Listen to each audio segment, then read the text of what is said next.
Estoy con Susana Ruiz, que es la responsable de Justicia Fiscal de Oxfam Intermón. Muy buenas, gracias por tu tiempo. Encantada. La primera pregunta es saber cómo afecta a los ciudadanos que sí pagan impuestos toda esta cantidad de dinero que se esconde en paraísos fiscales. Bueno, pues mientras los ciudadanos pagan lo que les corresponde, lo que nos encontramos es que con grandes fortunas y grandes empresas que utilizan estos paraísos fiscales para pagar menos de lo que les corresponde. Y es una cuestión de matemáticas. Lo que no pagan estas grandes fortunas o estas grandes empresas es menos dinero que entra en las arcas públicas, en los presupuestos públicos de todos los países. Se calcula que hay aproximadamente un 8% de la riqueza individual del mundo que está en paraísos fiscales y viene a costar como unos 190.000 millones de dólares de pérdidas fiscales para todos los países. Solamente por las malas prácticas de las empresas cuesta 100.000 millones de dólares a los países en desarrollo, Y esto es aproximadamente el dinero que supondría poder reinvertir en el acceso a educación de 124 millones de niños que hoy no están escolarizados o en el acceso a sanidad de otros 6 millones de niños. ¿Y en España qué significa para los ciudadanos que sí pagamos aquí los impuestos? Bueno, lo mismo, es decir, al final es dinero que no podemos reutilizar, invertir o destinar a políticas de protección social, de inversión, de cooperación al desarrollo también. Lo que estamos viendo, por ejemplo, en el impuesto de sociedades se está recaudando ahora menos de la mitad de lo que se estaba recaudando justo antes de la crisis. Esto supone aproximadamente una pérdida de ingresos de unos 23.000 millones de euros, que sería el doble de lo que podría utilizarse para dar cobertura en renta básica a todas las familias que lo necesitan hoy en España. ¿Y ese dinero que no llega a través del impuesto de sociedades en nuestro país, es dinero que se pierde o lo recuperan aumentando los impuestos a los otros ciudadanos, al resto, a los que sí pagan? Bueno, es dinero que nosotros no perdemos y que nos viene devuelto como un boomerang de dos formas. O con más impuestos que nosotros tenemos que pagar para cubrir ese déficit, o con recursos, inversión, recortes en políticas sociales. Al final pagamos nosotros. Si la factura de lo que ellos están utilizando y escapando o fugando a paraísos fiscales lo pagamos los ciudadanos.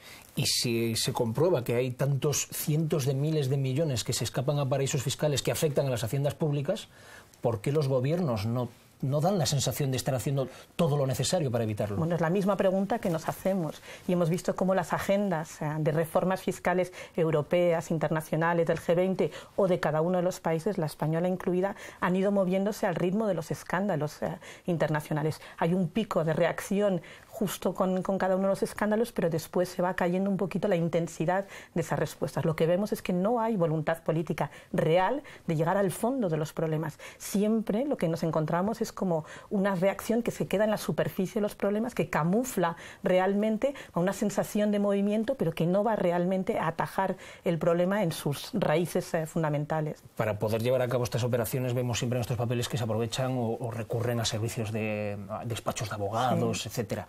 ¿Se puede decir que hay una industria global de la evasión fiscal? Hay una industria de escala industrial a nivel mundial. Hay determinados despachos de abogados que se dedican única y exclusivamente a aconsejar a grandes fortunas y a grandes empresas dónde están los trucos, los resquicios de la ley entre los distintos países para aprovechar ese resquicio y jugar con esa ley.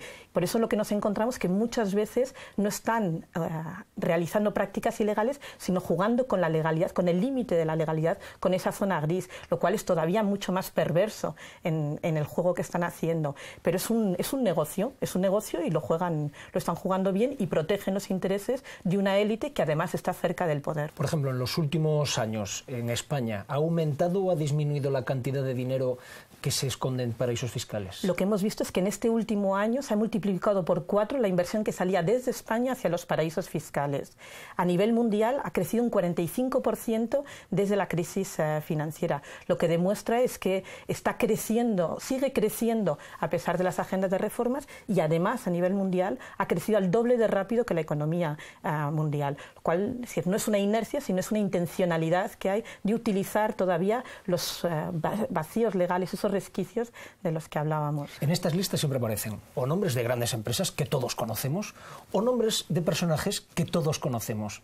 Pero siempre llaman más la atención las personas individuales. ¿Por qué crees que pasa esto? Bueno, hay un cierto morbo en ver los nombres de las personas y ponerle cara a este juego, pero la verdad es que lo que nosotros vemos es que la mayor parte del dinero que circula a través de paraísos fiscales tiene que ver más con las prácticas de las multinacionales. Más del 60% del dinero que pasa por un paraíso fiscal tiene que ver con ese comportamiento de las multinacionales. Y son empresas muchas veces que todos conocemos, marcas muy reconocidas que están presentes en todas partes. ¿Y cómo afecta la evasión fiscal a nivel global a las relaciones dentro de las sociedades?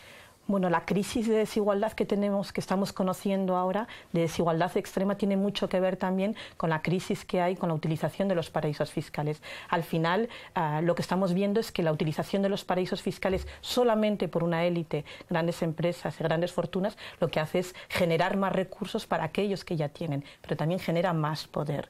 Y eso hace alimentar esta rueda de desigualdad. Hace unos meses sacábamos un informe donde calculábamos que la riqueza de los 8 personas, de los 8 hombres más ricos del mundo, equivalía a la de 3.600 millones de personas, los más pobres del planeta. Ese doble equilibrio se acentúa, se agrava, y esa brecha se hace aún más grande por el juego de los paraísos fiscales. Acabar con la desigualdad supone también acabar con los paraísos fiscales. Susana Ruiz, un gusto escucharte. Gracias. Muchas gracias.